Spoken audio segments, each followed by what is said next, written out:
জয় হিন্দ সবাইকে। আমি মনিকা চলে এসেছি আজকে একটা নতুন ভিডিও টপিক নিয়ে। তো আজকের ভিডিও টপিক হলো তোমাদের মেডিকেল টেস্ট। তোমাদের প্রভিশনাল মেরিট লিস্ট খুব শীঘ্রই বেরোতে চলেছে এবং তারপরে কি করবে, ভেরিফিকেশানে কি কি হবে না হবে সেই নিয়ে অলরেডি আমি একটা ভিডিও তোমাদের দিয়ে রেখেছি।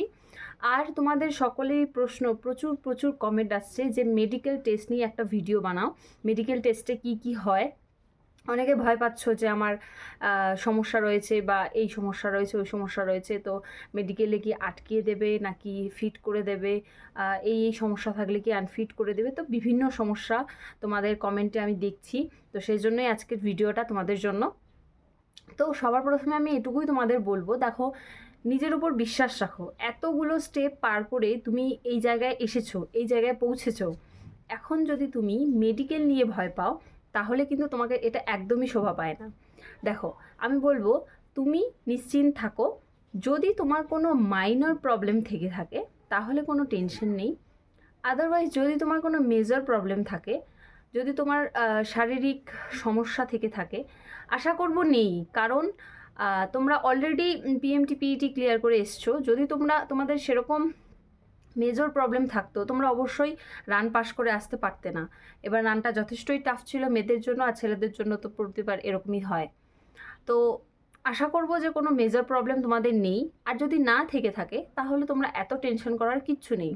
আর যদি তোমাদের পিএমটি পিইটি করার পর কিছু মেজর প্রবলেম ধরা দেয় বা দেখা দেয়, তাহলে আমি বলবো তোমরা ইমিডিয়েট ডক্টর দেখাও এবং সেই প্রবলেমটা সলভ করার চেষ্টা করব।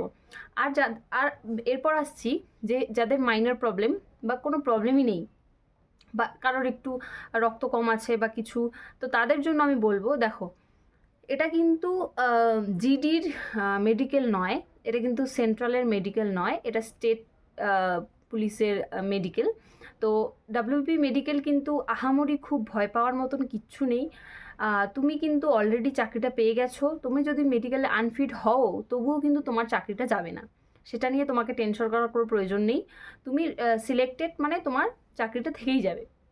হয়তো তুমি এবার এই লটে হয়তো তুমি ট্রেনিংয়ে যেতে নাও পারো, কিন্তু সমস্যা মানে তোমার সলভ হয়ে গেলে পরের লটেও কিন্তু তুমি যেতে পারো। তো সেটা নিয়ে কোনো টেনশন করার দরকার নেই। যদি কোনো সমস্যা থেকে থাকে তুমি অলরেডি ডাক্তার দেখিয়ে নাও।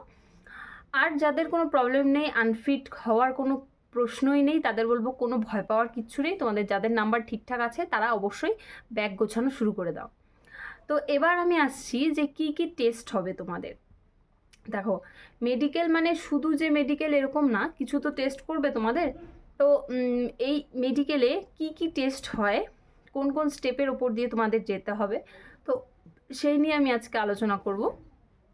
দেখো কেউ কেউ বলছে যে আমি কি দিদি নিজে বাইরের জায়গা থেকে টেস্ট করে নিয়ে এসে সেই রিপোর্ট দেখাতে পারি, বা এরকম বলছে। তো দেখো আমি তোমাদের জন্য বলবো, তোমাদের যখন মেডিকেলে ডাকবে তখন ওনারাই তখন তোমাদেরকে বলে দেবে যে তোমাদের কি কি টেস্ট করতে হবে। তারপর যদি তুমি বাইরে করতে চাও, অনেক এমন টেস্ট রয়েছে যারা বাইরে প্রাইভেটেই করতে হয়, টাকা দিয়েই করতে হয়।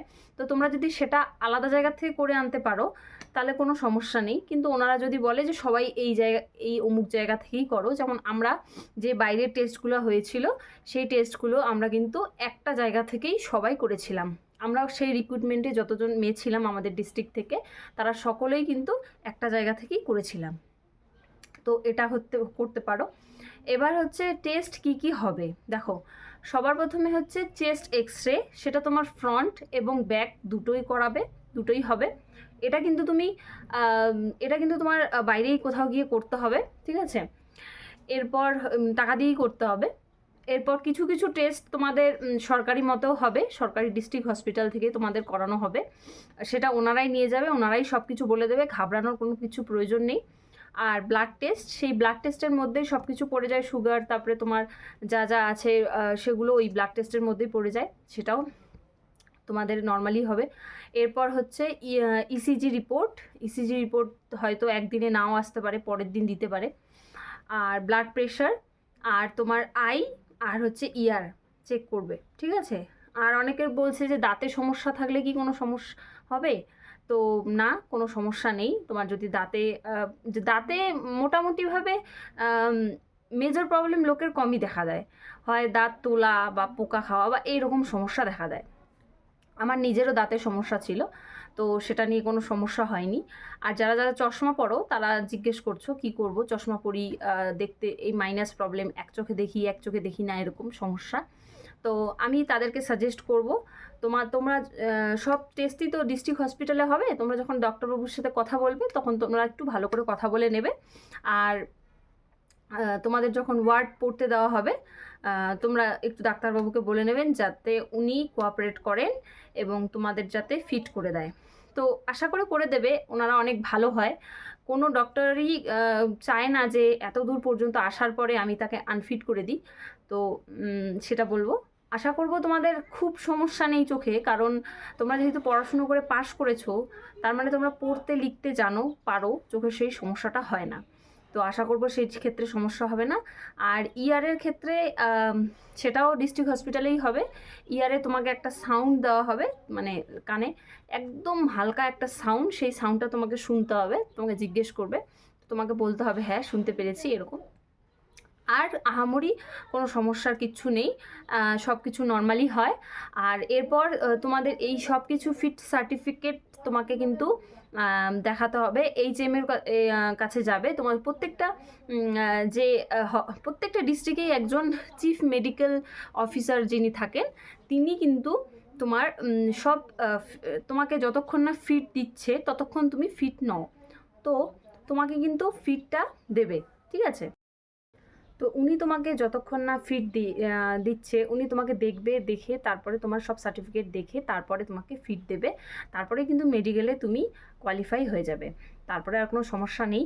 তো এতটাই ইজি হয় মেডিকেল, অত একটা সমস্যা নেই, অত একটা ভয় পাওয়ারও কোনো কিছু নেই। তো আমারও মেডিকেল এক্সপিরিয়েন্স তোমাদের কাছে একদিন বলবো। যাই হোক, তো এতটুকুই বলার ছিল ভিডিওতে। তো থ্যাংক ইউ ফর ওয়াচিং, শেষ পর্যন্ত যারা যারা দেখেছো আশা করি তারা খুব উপকৃত হয়েছো। তো থ্যাংক ইউ।